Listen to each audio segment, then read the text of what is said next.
Howdy, folks. Welcome to Money Monday. We're going to get started in about a minute or so. It's Nakia here, of course. So come on in. We're going to get started. Tonight we're talking about it being car season. Hopefully you guys can hear me. So tonight we're going to talk about it being car season, how to buy a car the right way. I got a lot of great tips for you all. Got a lot of things for you to consider. I'm going to also talk about the 90-day money sprint, and then I'm going to give you guys some details on my course that's coming up where registration is going to be opening in a few months. So come on in. Hey, Candy, welcome to Money Monday. We'll give folks another minute or so to hop on, and then we're jumping right in tonight. Yeah, per usual. I like to be on time. I like to be punctual. So car season, how to buy a car the right way, and be happy, right? And not feel like you got taken advantage of, and not feel like you were ripped off or you were scammed. So let's talk about it. So technically, according to Market Watch, car season is October through January 1st, right? This is the prime time to buy a vehicle. And then we all know what happens right after that. So right after that, we have income tax season, and that's typically January through April. Hey, Pi, welcome to Money Monday. So right around now is a good time to buy a vehicle because new models are coming out. They have a lot of end of year sales. They're trying to hit their sales quotas for the year. They don't want to go into the new year with this stale inventory. So they're offering a lot of discounts, a lot of rebates, a lot of incentives, right? So this is the prime time for you to buy a car. This is a great time for you to get a deal.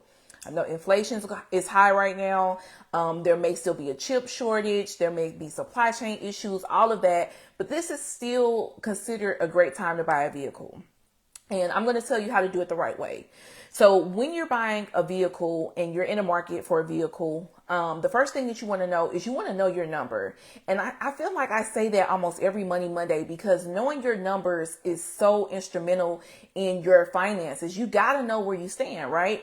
So you need to know what your credit score is. If you need to improve, what your number is.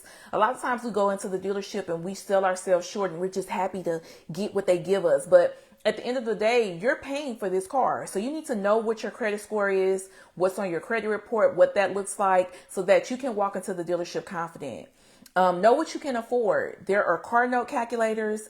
There are auto loan calculators. The car note calculator will tell you how much your car note will be. The auto loan calculator will give you a more comprehensive view into what your principal and your interest will be over time. You can play with your down payment, with your trade-in. You can play with your interest rates. That'll all give you a great idea of how much you can afford and how much money you actually want to spend on a vehicle. You also want to know what your insurance is going to be, right? So all you have to do is call your insurance company and say, hey, I'm thinking about buying this type of vehicle. This is the VIN number if you've looked up some things online. This is the year, this is the make, the model, so on and so forth. And they can give you a range of what your insurance is going to be. You want to know what your repair ranges are. A few years ago, I bought a Beamer and I did not know what my repair ranges were. And luckily there were some issues with the car and I was able to get out relatively unscathed. But I found out in that moment, I do not want to pay $1,000 for brakes. That's not something that I want to do, right? I don't care if I can afford it. I don't want to pay $1,000 for brakes. That's what it is. So knowing how much it's going to cost to repair your vehicle, maintenance your vehicle, get oil changes. Who wants to pay $150 for an oil change? Not me, not right now. So knowing those things is going to help you make the decision on what type of car to get, how new, so on and so forth. And then know your payoff amount for your current vehicle. So a lot of times vehicles depreciate in value. And a lot of times what you have is you're upside down in your loan. So you may owe $10,000 on the loan and the car is only worth $6,000. That means you're upside down $4,000, right? You have that deficit. Hey, Vanessa, welcome to Money Monday. So knowing that will determine how you move forward, right? Because most people, they don't want to chunk down or pay $4,000 in a lump sum just to get out of a car. So you need to know where you stand and what your payoff amount is, because if you are rolling that amount into your new loan, that's going to impact your payment, right? And that could, oh, Nessa said another topic for her. Good. Welcome. So that's going to tell you, give you an idea to plug those new numbers into that loan calculator. You can say, okay, the car I found is $25,000. I know I am upside down $4,000. So that's really $29,000. Is that something that I can afford, right? Is that manageable for me? So know your numbers when you're looking for a new car so that you can make the best decision for you. The second thing that you want to do is you want to get your old car appraised. And the reason why you want to do this is a couple reasons. The first reason is because you can use that as a negotiation tactic when it's time to trade in your vehicle, right? You can say, okay, well, CarMax offered me $25,000 for my vehicle. Can you match this? The next reason why you want to do that is so that you know the price that they're offering you, is that competitive, is that fair? A lot of times, they play games, they try to undervalue your trade-in. So if you know what your car is worth, then you're in a good position. You can get your car appraised at via KBB, Kelley Blue Book. That's not always the best option. Use that kind of as your last resort.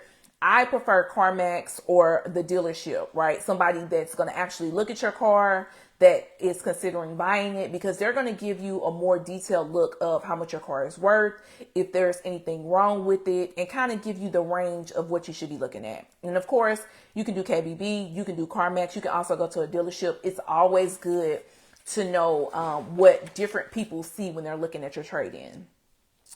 The third thing is to know your options, right? Do you want to buy? Do you want to lease? I think a lot of people shy away from leases, but I actually have a lease. The car that I'm in now is a lease. And the lease is great for you if you know that you don't want to have a car long term. A lease is great for you if you're kind of tired of owning a car for 5 years and then you own it and then you're kind of stuck with it, or owning it for 3 years or 4 years, however long, and then you're stuck with it. If you don't like paying maintenance costs, a lease may be good for you. So look into if you want to buy or if you want to lease, what your options are. You do have options. You don't have to buy outright. Both have pros and cons. It's a different type of buying experience. Of course, with the lease, you have to return that vehicle once your lease term is up. But depending on where you are in your life, with your finances, with your mental state, that may be a good option for you. Okay. When you're buying a used car, do your research, okay? So you found a car that you like. The first thing that you want to do is you want to check the VIN. The VIN is going to give you the history of the vehicle. It's going to tell you if there are any liens on the vehicle. This is especially true if you're buying from a private party. It's going to tell you if the title is salvage or not. Usually salvage titles cannot be registered in certain states. So those are all things that the VIN will tell you, right? It'll tell you if it's been in an accident. It'll tell you when it was last serviced. It'll tell you what the mileage on it was at each point it was serviced. So check the VIN, check the seller's reputation. Car dealerships scam people too. So make sure that you do your due diligence, read the reviews, see what people are saying about them. What are some comments? Do they have any open cases with the Better Business Bureau? Look at all of that. Bring a mechanic. You especially want to do this if you are buying a used car from a private party. Take somebody with you that can sit in the car with you, that can pop the hood. They know what they're looking for. They know what they're listening for. They know what they're, if it drives properly, if the wheels look good. They know all of that. So take a mechanic with you or somebody that knows cars so they can tell you either, yes, this is a good buy, or no, keep looking, look for something else. The next thing that you want to do is stop being cheap. Okay. I know a lot of people don't like car notes, and I get it, but what happens is when you're cheap and you're trying to go the cheapest route is you start throwing good money after bad, right? So yeah, you bought a car for $1,000, but you've put $15,000 into it. I actually know somebody that does that. He's had this car forever, and I'm just like, why don't you buy a new car? Like, the money that you've invested into this hunk of junk, you could have spent buying a brand new car. So let's let it go. Stop being cheap. Make sure that your money is going to stretch far, but that you're also considering, okay, is this a good buy? Just because it's dirt cheap, just because it's $500, $600, trust me, if you buy a $1,000 car or a 20-year car, you're going to have to fix it. Okay. That's it. You're going to have to fix it. So if you can wait, if you can hold off, do that and get something that's quality, right? That's going to last you. Negotiate. Know when to say no. When I went to the dealership a few years ago, I knew my numbers. I knew what I wanted. I knew what I was going to pay. I knew what I was not going to pay. I had my appraisal in hand. So I was able to negotiate on my vehicle. I remember the salesman came up to me And they do their little trick. And I didn't know at the time that it was a sales tactic, but he said, if I can put you in this car right now, would you do it? And I said, no. And my husband was sitting there. He's like, Nakia, what? I wouldn't do it. And then I had to explain why. So know when to say no. No is a complete sentence. I ended up cleaning it up, of course, but the answer was no. And then I asked for my appraisal, and then they start acting right, and then I got the car. So know when to say no. Shop around, right? Don't buy the first car you see. You want to look at multiple cars. You want to do your research. You want to drive multiple cars. You want to make sure that this is a good option for you. If somebody is pressing you to do it that day, it's a scam. Okay, walk away. And I don't care who it is. There's no reason why somebody should be pressing you for a car. What's yours is yours. What's not yours is not yours. If you can't leave a car for a day or 2 days and come back to it, it wasn't your car. Okay. And then the last thing is to use your bank or credit union for pre-approval. So my hounds are in here. Sorry if you can hear them. The pre-approval is great because it's going to let people know that you're serious. You usually get a better interest rate with your pre-approval, and it's going to take some of that nonsense and that back and forth out of the buying process. Okay. Now I have some tips for you.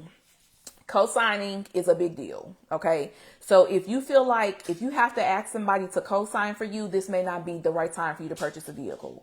And if somebody asks you to co-sign, the answer is no. I cannot tell you how many people come to me and say, what are my options? What can I do? And it's very difficult to get your name off of a car or get somebody else's name off of your car once they've co-signed, unless you can get another loan. And typically if someone needs a co-signer, or if you need a co-signer, it's going to be very difficult to get a loan, and it's going to be a lengthy process. And I'm talking about having their name on your car for a year or more. And then it's just too much liability. It's too much mess. It's too much back and forth.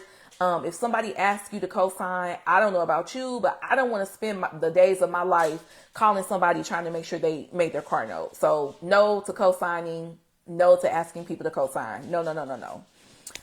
Drive the car, right? You absolutely want to test drive it. You want to drive it at least 10 miles, because what happens at 10 miles is any lights on the dash will come on, right? So if somebody reset the codes in the car, once you're driving it, it's going to come on. Driving on the highway to see how it handles, that's going to tell you if the wheels are aligned, if you need new tires. That's going to tell you if the transmission is slipping. As you're test driving it, keep the radio off. I got this chunk of tips from my Facebook friend Archie. He made this post a couple years ago during tax time. I thought it was just such a great post. But you want to make sure that you drive the car and you're listening and you're watching and you're feeling, right? If the steering wheel is shaking like this and stuff, that's probably not a good car. Take your time. Rushing ruins things. When you rush, you spend more money. So take your time. I gave this tip earlier, but look at your budget as a whole, right? So just because you can afford a $700, $800, $900, $1,000 car note doesn't mean that you should. When you're searching and looking for a car, give me a second. Ooh. One moment, guys.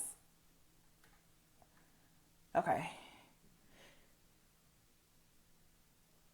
I'm on 2 phones. Somebody called. Okay. When you're searching, looking for a car, you want to make sure that it fits into your budget overall. So you want to be plugging those numbers into your budget, simulating what that looks like. How much is it going to cost? What does this look like? Just because you can pay that doesn't mean you should, because what happens if there is an emergency, right? A good tip that my husband uses is if you can't pay your car note twice, back to back, that's probably not the best car note for you. It's probably not within your budget. So look at your budget as a whole to make sure that car fits into your budget and fits into your lifestyle. When you're at the dealership, focus on one thing at a time, right? And what I mean by that is get the trade-in value for your car first. Let's talk about that first before we move on. Get the price of the vehicle, the new vehicle that you're purchasing, before we move on. Because what happens is you're dealing with pros. They do this every day, all day. They sell 100 cars a week or more. And so you're dealing with people that know what they're doing, and they'll throw so many things at you, so much stuff at you that it'll confuse you. You'll get sidetracked. You'll get, whatever. So deal with one topic at a time before you move on. Also, do not tell them all your business. Don't tell them everything up front. Loose lips sink ships. Tell them only what they need to know in that moment. And then when you look at your purchase, look at the purchase overall, right? You want to look at the price of the vehicle. You want to look at the interest rate. You want to look at your trade-in values, because sometimes, like I said, they're pros, they play games, and they may give you a great price on the car and then jack up the interest rate. They may give you a great price on the car, a low interest rate, and undervalue your trade-in. So you really want to look at this purchase as a whole to make sure that you are getting a good deal and that at the end of your deal, you don't feel like you got ripped off. Another tip that I found is to watch the extras. So a lot of times when you get in the finance room, they'll say, do you want to add this blah, blah, blah on your car, and it keeps your car from rusting for the next 25 years? And do you want to get these top of the line exclusive floor mats? They only made 50 of them. You know, they'll add all these things to it. That $5 extra, that $7 extra, that $11 extra, that adds up. $5 extra a month is $300 in 5 years. $7 extra a month is $420 extra in 5 years, and $11 a month is $660 a month, $660 total in 5 years, and that's not even including the interest. So watch those extras. The next tip is to avoid long-term financing. So back in my, I almost said back in my day when I purchased my first car, they only went up to 5 years, right? You can only get a loan for 5 years. Now they're going up to 7 years. You want to be very careful of that because of a few reasons. The first reason is a vehicle is a depreciating asset. So it's going to be worth less money over time, right? So what typically happens around year 5, your car breaks down, you start needing this, you start needing that. And if you're locked into a financing term for 6 or 7 years, you're paying money on a depreciating asset. Secondly, you're paying more interest. So the longer the term, the longer the interest, right? So if you have a 5-year car loan, let's say the car is worth $30,000, 5% interest, you're going to pay about $3,900 in interest over that 5 years. If you get a 6-year car loan, same thing, $30,000 car, 5% interest at 6 years, it's about almost $4,800 in interest. 7 years is $5,600 in interest. So it's going up and up and up. 4 years, on the other hand, is $3,100 in interest. So between 4 and 7 years, you're paying an extra $25-ish $100 in interest. That's a lot of money. Okay. So keep that long-term, financing to a minimum. I would advise not going over 5 years. And if you absolutely have to, double up on your payments, right? Even sending an extra $20, $30, $40, $50 a month will help save you on some of that interest. Okay. Another tip, read your contract. Okay. I don't care what they say. I don't care what they promise. I don't care how nice they are. I don't care if they look like a nice man. I do not care. Your contract is what's going to bind you to that car. Okay. That's it. It doesn't matter what they say. They can say, we're going to sell you this car for $10. If your contract says they're selling you the car for $50,000, you're going to pay $50,000. Okay. So read your contract before you sign it. If they have a problem locking you in a room or letting you get on one of their iPads that I know they have and reading your contract, run. It's a scam. And then lastly, know your budget. I cannot say this enough. Simulate what it looks like, adding it to your budget. Know your budget like the back of your hand, because the last thing that you want to do is get in a vehicle that you can't afford. Now you're hiding it in people's garages because they're trying to take it back, and you could have avoided this if you knew your budget. Okay. That's it for tonight's Money Monday. Before I go, let's talk about our 90-day money sprint. So if you guys remember, I brought up the 90-day money sprint at the end of October. And it was for November, December, and took us to the end of January. Okay. So we're through our first month almost. In 3 more days, we'll be in December. We're past Black Friday. So I broke down what that looked like, from January 1st to Black Friday. And so now in December, what you want to do is focus on your shopping. Don't wait till the last minute. Have your budget for your gifts, or your budget for your food, or your budget for your travel, all of that. Shop smart. So look around. I mentioned this website a couple months ago, but Rakuten gives you cash back on your purchases. Talk about your gift exchanges. And then you also want to look at your reflections of the year, right? So what did you accomplish? What could you do better? What are some areas of improvement? You want to be looking at your credit card and debit card statements. You want to be looking at your purchase histories to figure out where you're spending your money. Like for me, for example, I'll look at my thrift receipts to see all the money that I've spent in the thrift stores and how much money I've made reselling. So consider all of that this month. And then also start thinking about January. If you missed that Money Monday where I talked about the 90-day money sprint, I posted it on October 30th. So just go back through my videos and you'll be able to find it. And then lastly, I wanted to tell you guys that I am opening registration for my Money Reset course. The class is going to start in January, so registration will be open super soon. I haven't set a date yet, so maybe next week I'll have my date, but the class is 6 weeks. It's an interactive class. You get over 9 modules, over 18 tools to help you on your journey. At the end of 6 weeks, you'll have your budget. I'm going to teach you how I budget for the year. It literally takes me to look at my budget every pay period, maybe 15, 20 minutes. I'm going to show you how to set your money goals. If you want to buy a house, if you want to work on your credit, if you want to learn how to save, debt repayment, all of that is covered in the course. So keep your eyes out open for that registration being open. I'll be posting about it. I'll be reminding you guys so that if that's an area that you need help in, you can join me in the course. I get on, I talk to you guys, I answer questions, all of that good stuff. So it's called the Money Reset and registration is open soon. So that's it. That's all for Money Monday. I hope that this Money Monday helps you guys. Definitely take some of these tips. You know, the last thing that you want to do when you're making a big purchase is feeling like, you know, somebody got over on you or they took advantage of you or you just have buyer's remorse. So take these tips. If you're in the market for a new car, start shopping. You guys can do it. And you'll have a great time. I love you guys. I hope you had a great Thanksgiving last week. I will see you on Monday. Have a good week this week, and I'll talk to you later. Bye.